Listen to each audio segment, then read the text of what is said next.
I'm Genevieve Sprinkle. I'm a licensed acupuncturist and practitioner of Chinese herbal medicine. I practice at Jade Integrated Health in Portland, Maine.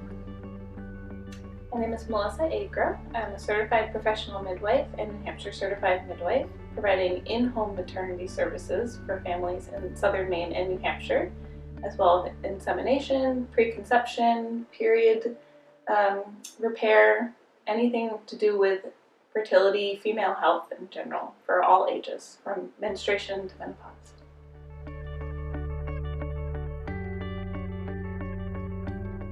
So a healthy cycle is varied. So in terms of days, how long a cycle lasts, it can be anywhere from 24 days to 36, and that's generally accepted as a pretty normal variation.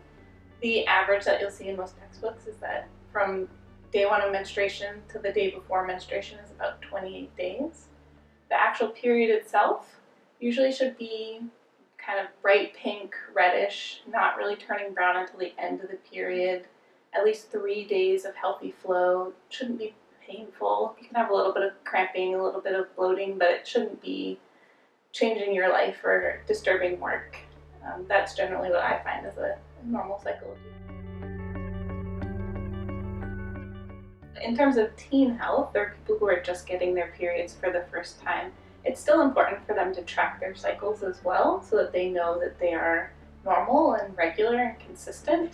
And there's some really great apps for that, like Clue, for example. It's really great about tracking their cycles and kind of predicting when their next one might be so they can plan, if they have a soccer tournament, you don't want to be getting your period unexpectedly, so that can be really helpful.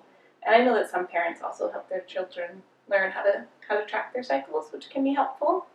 But it's important to know that even when you get these cycles, even if you're 8, 9, 10 years old when you get your first period, that you are still ovulating. And it's great, actually, that you can learn to see these cycles and find these patterns at such a young age and learn what your body's doing, that when you are older, you might know, oh, I am ovulating, or I'm not ovulating, or this isn't healthy, or this isn't normal.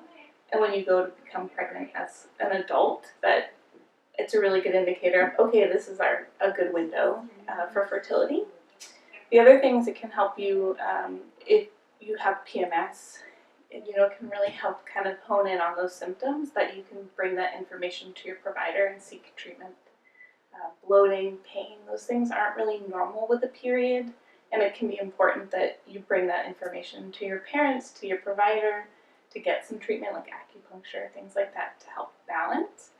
Other things that are really normal are somewhat irregular periods, meaning that maybe this month you get it at day 31 and the next month it's at day 28.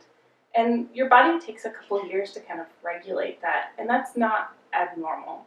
It's also not abnormal to have heavy periods for the first few years because your body's still trying to figure this out. So it doesn't necessarily mean that you need medication or really heavy pharmaceutical treatments. Birth control does not regulate cycles, even though that's what we are told. It actually doesn't, and most of the time when people come off those medications, then they have to wait up to a year, sometimes 2 years, for their body to start cycling again. And that can be really hard if once you get off birth control, you're trying to conceive. So there's things to consider with that too, as well as the acne that you get after coming off birth control. If you went on birth control for acne, it can actually come back really worse for the first year or two even, and then it balances out. But there's a lot of supplements that you would need to take to nourish yourself during that time as well.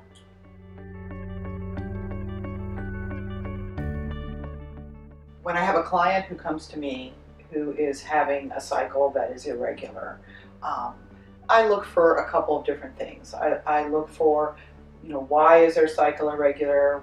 Are they working on their fertility? Do they want to get pregnant? Or are they having painful periods that's causing them distress? Are they having ovarian cysts, fibroids, those kinds of things? So a lot of times what I'm really trying to do almost in all those cases with my acupuncture and my needles is to see them on a regular basis, usually a couple times during their cycle. And what I would like to do is see them right before ovulation to stimulate ovulation with my needles. And right before their period is supposed to start, so that I regulate and I tell the body, hey, it's time to ovulate, it's time to have a period. Because sometimes I have women who have 42-day cycles or very irregular periods. Yeah. What do you do? Well, so we start by looking at the cycle in general. So we look at, I usually recommend people start with charting, and we can teach how to chart. And looking at kind of 3 cycles really gives us a good idea of what their normal is looking like right now, and where we have some gaps and what needs to kind of be worked on. So if someone is having spotting on day 21 of every cycle, they might be low in progesterone. And so those types of things can kind of help guide how we care and say, hey, I have this great acupuncturist too, and I can send them to the acupuncturist and say, this is what we're finding with their cycle and what we think needs to be remedied. We also look at nutrition, lifestyle, stress reduction, supplements, herbs, all of those kind of things to kind of complement what we're finding. And if we can't determine really easily with the cycle, we'll also look at doing hormone testing, ultrasounds, especially if they have like a family history of PCOS, fibroids, just looking at all the little pieces of that person's life. So I also use a lot of herbs in my practice to help regulate the cycle. So they might be blood deficient. They might be making phlegm with PCOS. You know, with polycystic ovarian syndrome, that may be causing problems for them.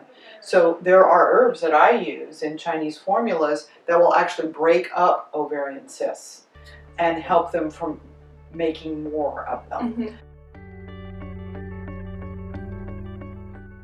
Well, PMS is a very easy thing to deal with.